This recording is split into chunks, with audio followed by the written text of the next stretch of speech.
दोस्तों आओ झूमे गाए में आपका स्वागत है।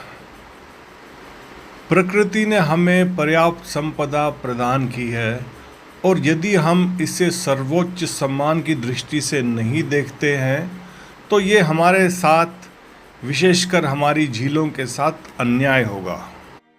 उप रेजोल्यूशन उपग्रह डेटा और सुपर कंप्यूटरों ने पता लगाया है कि दुनिया में 117 मिलियन झीलें हैं, जो हम कभी सोच भी नहीं सकते कि इतनी संख्या में हो सकती हैं। हालांकि पानी का भंडार पिछले अध्ययनों की भविष्यवाणी की तुलना में अधिक भूमि को कवर करता है। तो दोस्तों 3.7% जो ज़मीन पर भूमि है वो इन झीलों से घिरी हुई है। तो दोस्तों झीलें एक जलराशि है जो भूमि से घिरी होती हैं।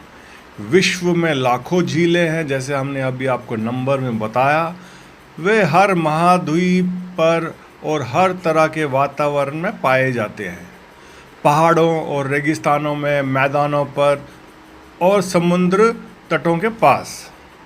झीलों का आकार बहुत भिन्न होता है। कुछ का माप केवल कुछ वर्ग मीटर ही होता है और ये आपके बैकयार्ड में फिट होने के लिए भी काफ़ी छोटी पड़ जाती हैं।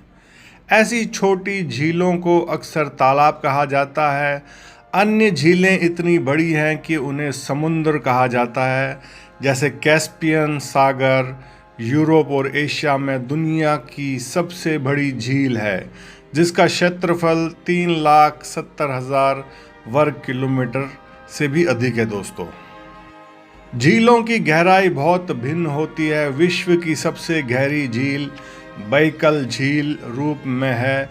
इसका तल कुछ स्थानों पर सतह से लगभग 2 किलोमीटर नीचे है। दोस्तों हालांकि बैकल झील सुपीरियर झील के आधे से भी कम सतह क्षेत्र को कवर करती है, जो उत्तरी अमेरिका की महान झीलों में से एक है। ये लगभग 4 गुना गहरी है और इसमें सभी 5 महाझीलों के बराबर पानी है। अन्य झीलें इतनी उथली हैं कि कोई भी व्यक्ति आसानी से उनके पार जा सकता है। झीलें कई अलग अलग ऊंचाई पर मौजूद हैं। बोलिविया और पेरू के बीच एंडीज पर्वत में टीटीकाका झील सबसे ऊंची झीलों में से एक है। ये समुद्र तल से लगभग 3,810 मीटर यानी कि 12,500 फीट ऊपर है। सबसे नीची झील इजराइल और जॉर्डन के बीच मृत सागर यानी डेड सी, ये समुद्र तल से 395 मीटर यानी कि 1,300 फीट से अधिक नीचे है। दोस्तों झीलों में पानी बारिश, बर्फ, पिघलती बर्फ, झरनों और भूजल रिसाव से आता है। अधिकांश झीलों में ताज़ा पानी होता है। सभी झीलें या तो खुली हैं या बंद हैं। यदि झील से पानी किसी नदी या अन्य निकास द्वार से निकलता है तो इसे खुला कहा जाता है। सभी मीठे पानी की झीलें खुली हैं। यदि पानी केवल वाष्पीकरण द्वारा झील से बाहर निकलता है तो झीलें बंद हो जाती है। बंद झीलें आमतौर पर खारी या खारी हो जाती हैं।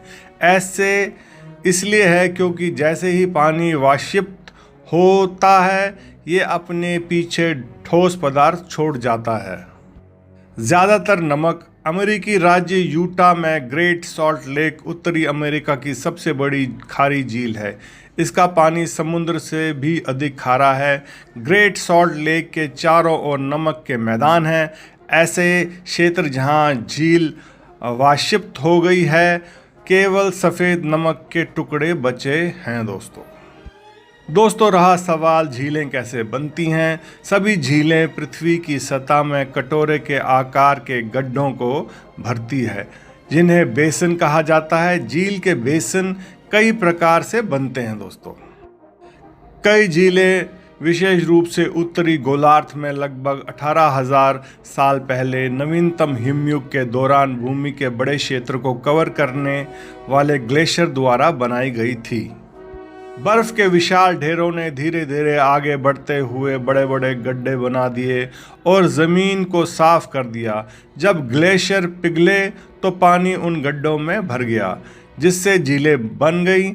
ग्लेशियरों ने गहरी घाटियों भी बनाई और पिघलने पर बड़ी मात्रा में मिट्टी, कंकड़ और पत्थर जमा कर दिए। ये सामग्रियां कभी कभी बांध बनाती हैं, जिससे पानी फंस जाता है और अधिक झीलें बन जाती हैं दोस्तों। उत्तरी अमेरिका और यूरोप के कई क्षेत्र हिम नदी झीलों से युक्त हैं। अमेरिकी राज्य मिनेसोटा को हिमानंद झीलों की संख्या के कारण 10,000 झीलों की भूमि का उपनाम भी दिया गया है। ग्रेट लेक्स सहित उत्तरी अमेरिका की कई झीलें मुख्य रूप से ग्लेशियरों द्वारा बनाई गई थी। कुछ झील बेसिन ऐसे बने हैं जहां प्लेट टेक्टोनिक्स ने पृथ्वी को पपड़ी को बदल दिया, जिससे ये झुक गई और मुड़ गई या टूट गई। जब पपड़ी टूटती है तो गहरी दरारें, जिन्हें भ्रंश कहा जाता है, बन सकती हैं। ये दोष प्रकृति बेसिन बनाते हैं जो वर्षों के पानी से या बेसिन में बहने वाली नदियों के पानी से भर सकते हैं। जब ये हलचलें समुद्र के निकट होती हैं तो समुद्र का कुछ हिस्सा पृथ्वी की सतह के नीचे से ऊपर की ओर धकेले गए भूमि के एक नए खंड द्वारा फंस सकता है दोस्तों। कैस्पियन सागर का निर्माण इसी प्रकार हुआ। बेकल झील का निर्माण भी टेक्टोनिक प्लेटों की गति से हुआ था दोस्तों। ज्वालामुखियों के परिणाम स्वरूप कई झीलें बनती हैं। ज्वालामुखी के निष्क्रिय हो जाने के बाद इसका गड्ढा बारिश या पिघली हुई बर्फ से भर जाता है। कभी कभी विस्फोट के दौरान ज्वालामुखी का शीर्ष उड़ जाता है या ढह जाता है, जिससे एक गड्ढा बन जाता है जिसे काल्डेरा कहा जाता है। यह भी बारिश के पानी से भर सकता है और झील बन सकता है दोस्तों। अमेरिकी राज्य ओरेगन में क्रेटर झील दुनिया की सबसे गहरी झीलों में से एक है, जिसका निर्माण प्राचीन माउंट माजामा के ज्वालामुखी शुंग के ढहने से हुआ था। सभी झीलें घाटियों में पानी भरने से नहीं बनती। कुछ झीलें नदियों द्वारा निर्मित होती हैं। पारंपरिक नदियां अक्सर विस्तृत लूप में मैदान में आगे पीछे बहती हैं, जिन्हें मेंडर्स कहा जाता है। बाढ़ की अवधि के दौरान एक उफनती तेज गति से बहने वाली नदी एक शॉर्टकट बना सकती है और घुमावदार पानी को बाईपास कर सकती है, जिससे पानी जमा हो सकता है। इस प्रकार की छोटी झील को ऑक्सोबो झील कहा जाता है, क्योंकि इसका आकार यू आकार के फ्रेम जैसा दिखता है, जो बैल की गर्दन पर फिट बैठती है दोस्तों, जब उसे वैगन या हल खींचने के लिए तैयार किया जाता है। झीलें भूस्खलन यानी लैंडस्लाइड और मडस्लाइड से बन सकती हैं दोस्तों, जो मिट्टी, चट्टान या मिट्टी को पहाड़ों और पर्वतों से नीचे खिसकाती है। मलबा प्राकृतिक बांधों में ढेर हो जाता है, जो किसी जलधारा के प्रवाह को अवरुद्ध कर सकता है, जिसमें झील बन सकती है।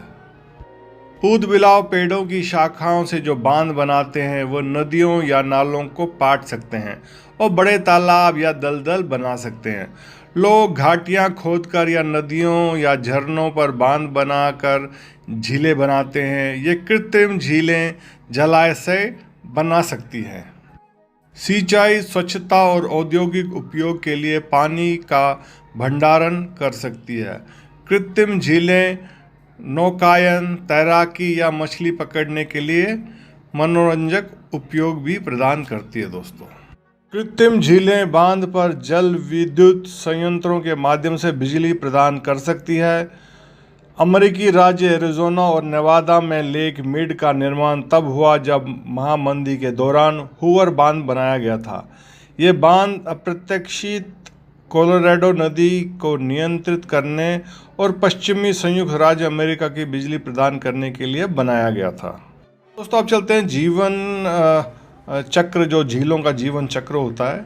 एक बार बनने के बाद झीलें वैसी नहीं रहती। लोगों की तरह वे भी जीवन के विभिन्न चरणों से गुजरती है।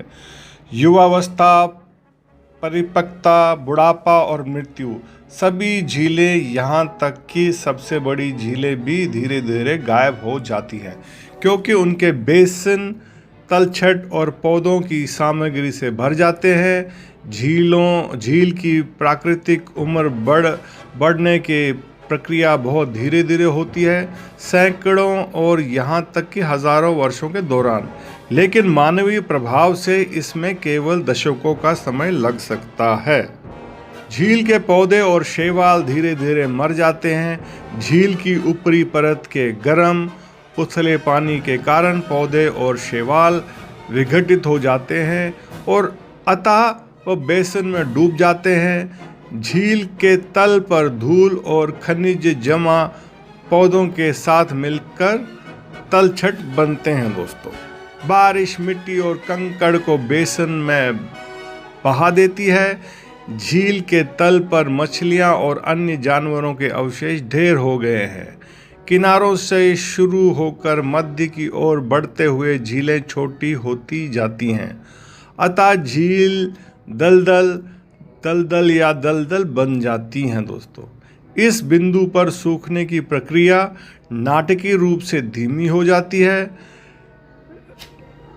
लिमोलॉजिस्ट, जो लोग झीलों और तालाबों का अध्ययन करते हैं, निश्चित नहीं है कि ऐसा क्यों है, अतः झील शुष्क भूमि बन जाती है। सूखी झील की तलहटी जीवाश्मों में खोजने और उनका अध्ययन करने के लिए एक आदर्श स्थान है। पुरातत्वविद अक्सर प्राचीन झील तलों की खुदाई करते हैं, जैसे कि अमेरिका राज्य व्योमिंग में फॉसिल बटे एकल कोशिश वाले बैक्टीरिया से लेकर डायनासोर तक के जीवों के अवशेष समय के साथ झील के तल पर और उनके ऊपरी बनी तलछट के रूप में संरक्षित हो गए। दरअसल कुछ वैज्ञानिकों का मानना है कि पृथ्वी पर सबसे पहले जीवित जीव झीलों में विकसित हुए। तो दोस्तों, रहा झीलों का वर्गीकरण। 3 बुनियादी तरीके हैं जिनसे लिमोलॉजिस्ट झीलों का वर्गीकृत करते हैं।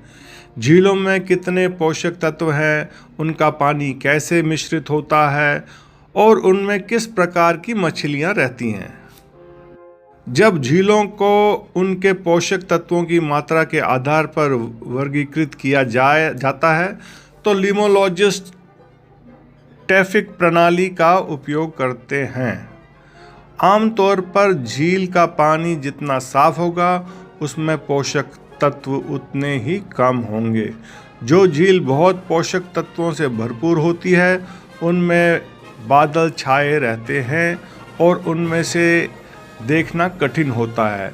इसमें वह झीलें भी शामिल हैं जो अस्वस्थ हैं क्योंकि उनमें बहुत अधिक पोषक तत्व हैं। झीलों में पोषक तत्वों का संतुलन होना आवश्यक है दोस्तों। झीलों को इस आधार पर भी वर्गीकृत किया जाता है कि पानी कैसे मिश्रित होता है या ऊपर से नीचे की ओर कैसे मुड़ता है। इसमें झील का टर्नओवर कहा जाता है।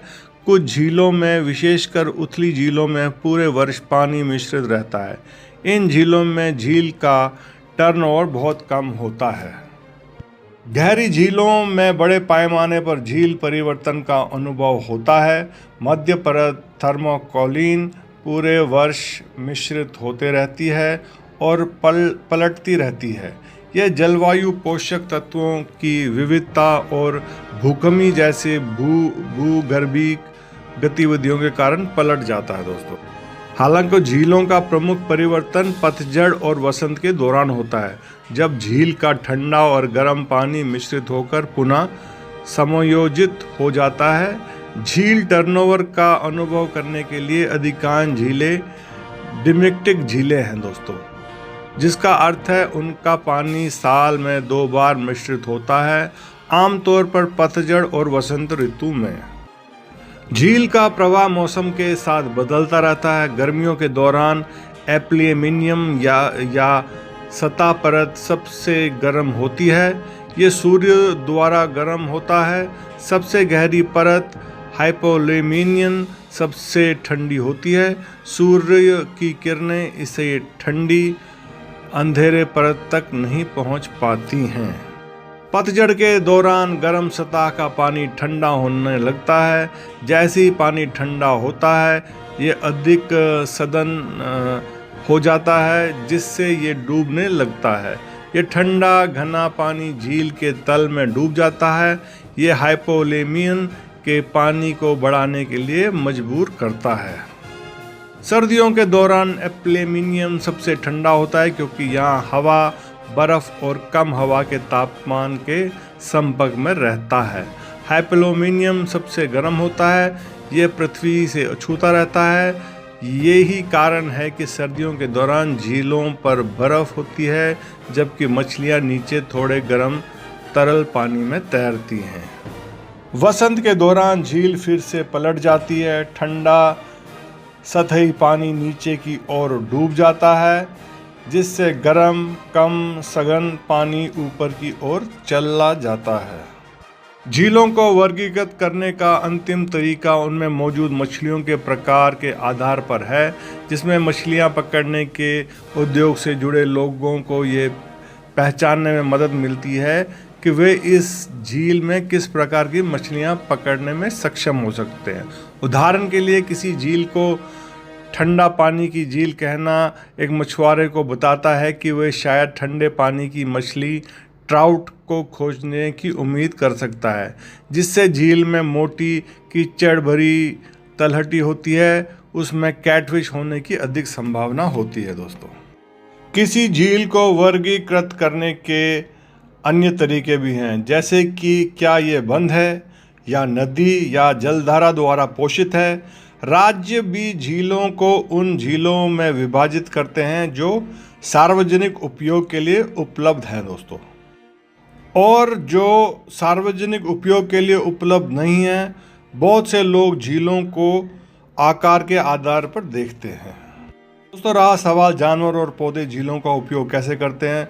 वन्य जीवों के संरक्षण में झीलें महत्वपूर्ण हैं। वह कई पक्षियों के लिए प्रवास स्थल और प्रजनन स्थल के रूप में और विभिन्न प्रकार के अन्य जानवरों के लिए आश्रय स्थल के रूप में काम करते हैं। झीलों के किनारे उगने वाले पौधों में मॉसेस, फर्न, रीड, रश और कैटल शामिल हो सकते हैं। दोस्तों।